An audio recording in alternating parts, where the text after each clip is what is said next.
Real talk, has artificial intelligence solved unfair housing?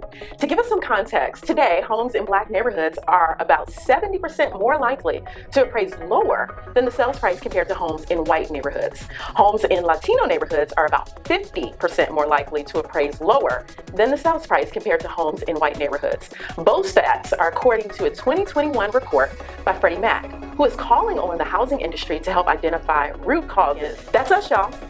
Artificial intelligence, or AI, has been touted as a possible solution, promising to level the playing field and make life fair and easier for everyone. Yet, in reality, AI has been a bad actor and negative contributor, widening racial disparities in some instances. For example, Airbnb launched an AI algorithm-based smart pricing tool that automatically adjusts a listing's daily price in hopes that it would help its hosts of all races maximize their income or property revenue. However, in reality, the algorithm ended up widening rather than narrowing the revenue racial disparity on Airbnb. In short, black folks made less than white peers without AI and even less than their white peers with AI.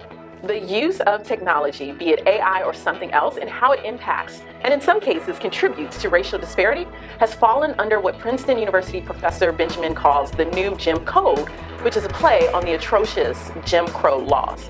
As quiet as it's kept, because it is kept quiet, artificial intelligence, along with real estate mortgages, have so much baked-in bias separately and collectively that we real estate professionals with everyday experiences must be part of this conversation to advocate for the communities that are near and dear to our hearts, where we live and serve.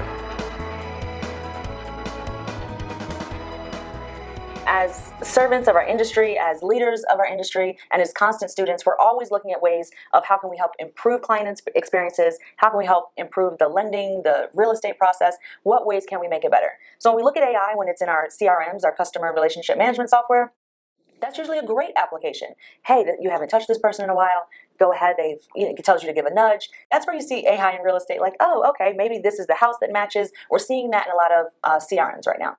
That's wonderful. The challenge is that when we know that if you put a person of color into underwriting, that 80% of those applications will be denied.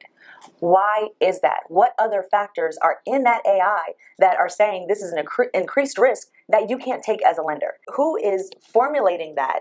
What are they putting in there? Is it where you were born? Because that's asked on an application. Is it your birth date? Is whatever questions, we need to understand why. And we're also not in the rooms where AI is actually, where that data and how it's being configured. We're not even in those conversations. When you go to conferences, those are predominantly white men. And it's not saying that these white men are making specific decisions. It's the fact that everything is based on their experience. So if you have an experience, I'm not negating that. I'm just saying that you're not recording my experience. And that's the challenge that I see with AI as decisions are being made. That's such a good point. It's until we're able to incorporate various experiences, there's always going to be some type of skew, right?